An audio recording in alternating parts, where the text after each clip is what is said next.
joined with Caroline, who's a St. Jude patient, and she's going to tell us a little bit about her story and experience with St. Jude. Caroline, thank you so much for joining us today.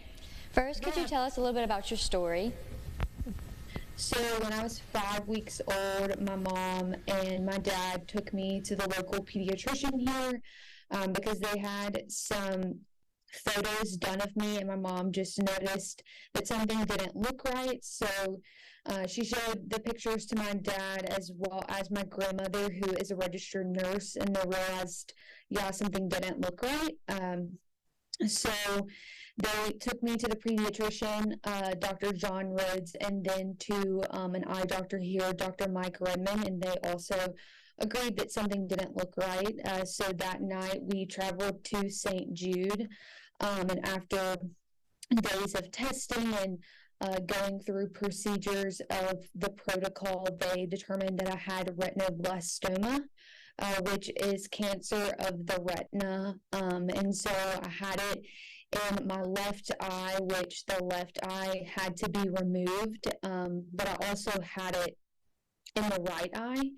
And so the right eye, they were able to do an experimental procedure where the retina was zapped, and so my sight was able to be saved in my right eye.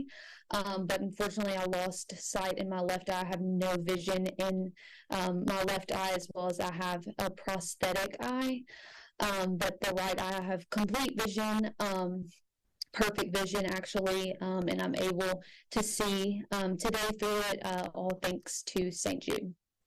Wow, that's really an incredible story. I can't imagine going through that at such a young age too. And you did mention that this is really thanks to St. Jude. So can you tell us a little bit about your experience with St. Jude, you know, how they were able to help you and your family as you went through this? Yeah, for sure. So as you all know, no family ever pays a bill to St. Jude. So traveling up there, the time that you stay at the hospital, anything that you need during the time, they don't ever provide you with a bill. And so that is so comforting to each and every family at St. Jude, which is reason why they thank their partners in hope and donors that they have all across the United States and the world. Since I was 5 weeks old, I don't have many memories of those first few years at St. Jude, but essentially I grew up there because we were going there every few weeks at my first few times, as well as then going every 3 months, then every 6 months, and then every year until I turned 18. And when you walk through those doors, it's just so comforting. You know, when you walk into that desk, they're not going to know you specifically, but they're going to greet you and love on you like you're their own. And they're going to do that to every single patient that walks through that door, as well as when you see the custodians, the people who work in the cafeteria, they're all just going to greet you and talk with you and just get to know you on a personal level. It's not just walking into some random place. They're all going to treat you like they're your own and just love on you, like I said earlier, and be able to give you the care no matter what their specific duties are in the hospital. They're going to give you that top-notch care, and that's all thanks to people that are donors, that are partners in hope, and just supporters of St. Jude. St. Jude's been like a really big part of your journey so far. So how are you still involved with St. Jude? So actually, when I went to Louisiana Tech in Ruston, I was a member of Tri Delta, and their philanthropy is St. Jude. So that was so special to me that I was able to serve in a different capacity, because growing up, I was a supporter of St. Jude. I believe that I owe everything in my life back to that hospital, because they did save my life, and I wouldn't be here if I didn't have St. Jude.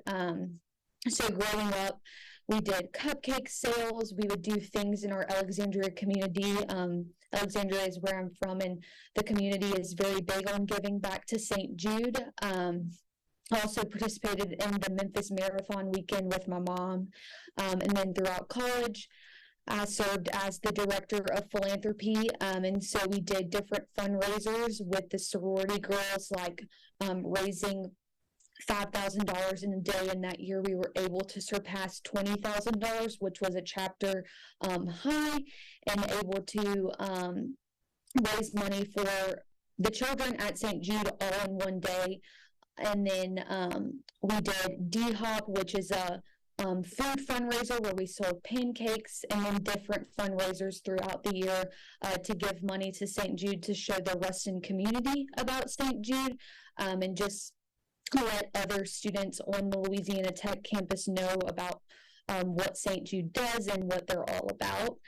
Now today I have joined the Baton Rouge alumni chapter, where I'll be working with the current Tri-Delta chapter and be able to give back to St. Jude as an alumni member of the chapter, which will be a different capacity that I've never served in before, and I'm excited to do that.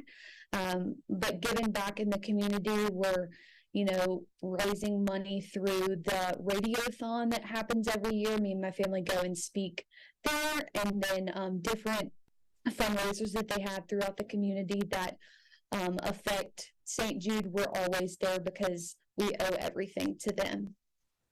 Yeah, definitely. Well, that's really incredible that you still get to be so involved, even though, like you said, you don't remember a ton of memories from when you were there, but it's awesome that you still get to be involved. And we do appreciate you talking to us, and hearing your story is just another reason to encourage people to buy the St. Jude Dream Home tickets. We are down to less than 800, so this all goes to help people like Caroline and families like hers who are going through this with their children, and to help St. Jude continue to help those families. So Caroline, thank you so much for joining us today and talking about your story with us. We've got more news and weather after the break.